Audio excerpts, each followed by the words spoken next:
Ladies and gentlemen, people all around the world, we have some more news to get to. I wouldn't say this is news. I say this is a lot more of a kind of shitting on someone who absolutely deserves it. For anyone who isn't keeping up with the Xfinity series and all of its horrific glory, we have ourselves a driver who has been absolutely wasting away a top-level ride. His name is William Sawalich, or as I'm going to call him, Bitch Witch. For anybody that doesn't know, William Sawalich is back-to-back ARCA Menards East Series champion in 2023 and 2024, and is running his first full season of Xfinity this year, and has looked fucking horrible. Like, he looks as inconfident as basically the entire Concord execs, for that matter. It's unbelievably horrifying how bad his season is. Actually, I wouldn't say horrifying is the right word. I'd say actually hilariously sad his season has gone thus far. And I'm not kidding when I say he should not have been anywhere even close to an Xfinity car. He shouldn't. And I think we're about to see a little more why.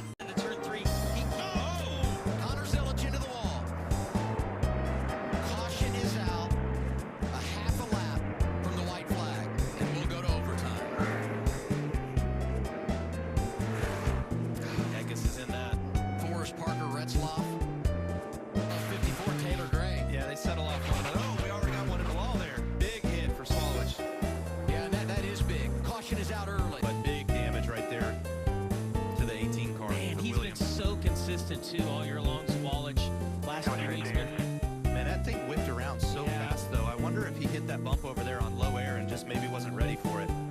That thing's done. It's crazy to me how it seems like every year we come here, long runs are the theme, but we always seem to have an early caution. Air. Yeah, it looked like Jeb Burton just packed a bunch of air on that left rear, and William trying to catch it, and you get the wheel turned to the right when that thing gets yawed out, and if it catches, it's really hard for the driver not to get into the outside wall. I don't know it did anything wrong right there. It was just a result of low grip. He's right front wasn't even turning. William Sawalich, remember, who was on that alternate strategy, tried to stay up front and ended up hitting and taking your tires, a bit of damage to this.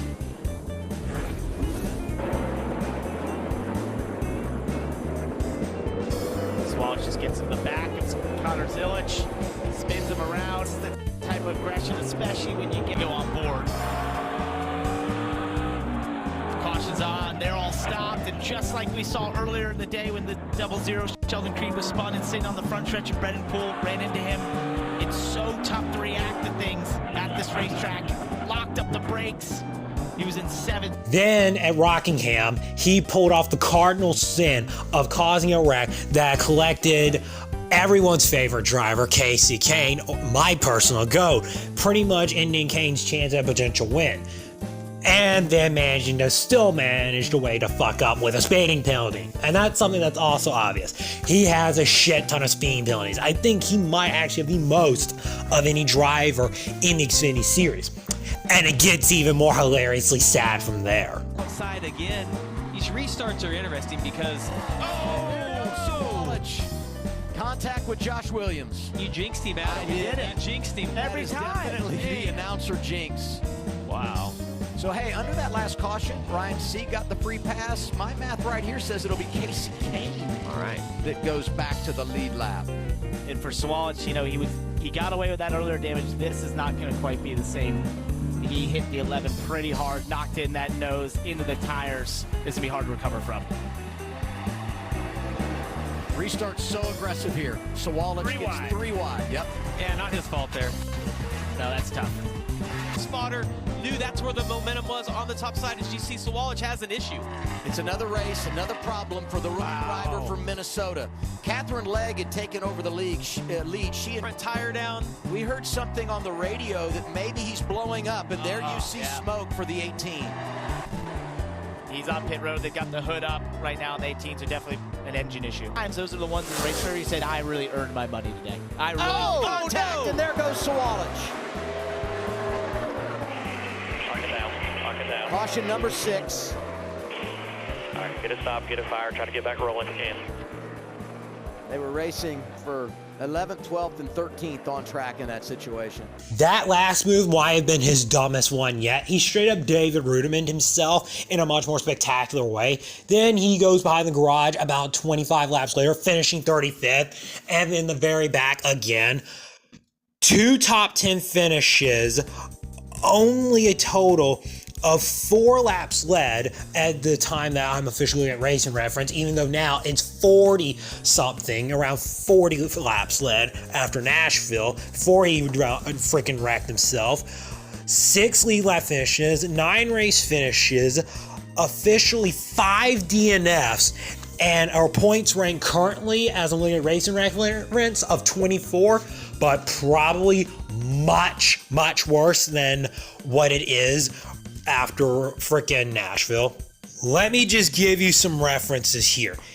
Matt DiBenedetto and Blaine Perkins are probably, I know DiBenedetto is 100% ahead of Sawalich. Hell, Sawalich's own fucking part-time teammate Eric Almirola has run 5 races and is higher ahead of him. Even Dean Thompson, rookie, who's been getting a lot of shit, is running him.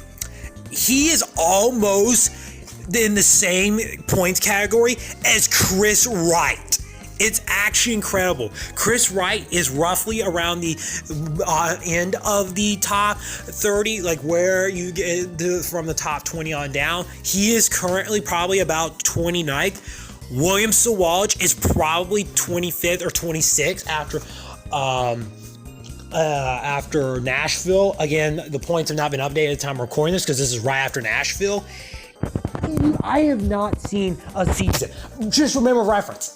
He's in JGR equipment. They are supposed to be the top team or one of the top teams in the entirety of NASCAR and in NASCAR Xfinity Series especially. And I know, Taylor Gray has not had exactly the best little rig season, but he's right there. That 19 team. I know Justin Boxer's not been running great in that car, but Eric Almirola has been running good. Hell, Brandon Jones has a win. And even though some of his performances may not have been great, he has crashed a bit, but he has been running actually pretty damn good, considering how it's JRM 10-year win. This has been a complete, absolute disaster, so grand that honest to God should have been seen coming from a mile away. Because he's 18 and should have been nowhere close. I don't care how talented a bitch could be in a lower division. They need to run some part-time racing truck in Xfinity. And in truck, he had not even finished in a top 5 yet. And these are some pretty quality rides he's running in that as well. He should have been in the truck series on that one Tricon team. And honest to God, Corian probably should have been in that 18 car, but I know Ty Gibbs was not going to let it happen. But really, here's what really is going to piss off some people. Ryan Truex should have been in that seat. Ryan Truex is just wasting away, right? That does piss you off, right? Yeah, he's been wasting away. While a rich kid bitch has been destroying shit and running far worse than he would have. And again, it's just, it's just kind of showcasing where, the sport kind of is right now in rich kid drivers, because he's not the first of his kind. He's just the newest victim of this. Or I wouldn't say victim, he's the newest bitch of this, because he is almost on the same level as Joe Graff Jr., Kevin Conway, and Drew Dollar. And you do not want to get yourself compared to those drivers. He is worse than Jay Yaley's tenure at Joe Gibbs Racing, the F1 2009 champion, if you know what I mean. But outside of that, I'm sorry, but he probably, if he continues down this path, and I have a feeling he may, he's going to be out of that JGR seat for the end of the year. Because when you look at everybody else in the Xfinity Series, Connor Zillage and Carson Quaffle, they've had struggles, trying to get adjusted. They showed, though, good performances in 2024. Connor Zillage won on debut, he destroyed the damn field. Carson Quaffle almost won his second career start at Dover. Lost to, unironically enough, Ryan Truex. They showed talent, incredible men's talent. and they have struggled a bit. Their performance has improved. Honestly, Quaffle's kind of been very unlucky, and Sawalich has made a lot of mistakes, but he's had speed every week, and he can, he's won a road course, and I think he is starting to clean up his results, or his mistakes, and getting better results. Hell, even Corey Day, even mistakes and all, he's been able to dig himself out of the holes that, he's created himself in.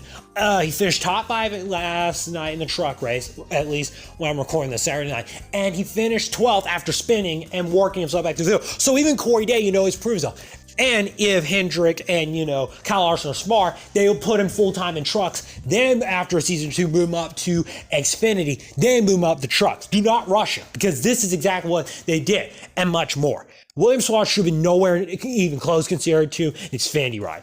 And it's proven right now. Congratulations, JGR, because you've just unleashed a beast. I'm not kidding. He's going to be out of that ride before the end of the year.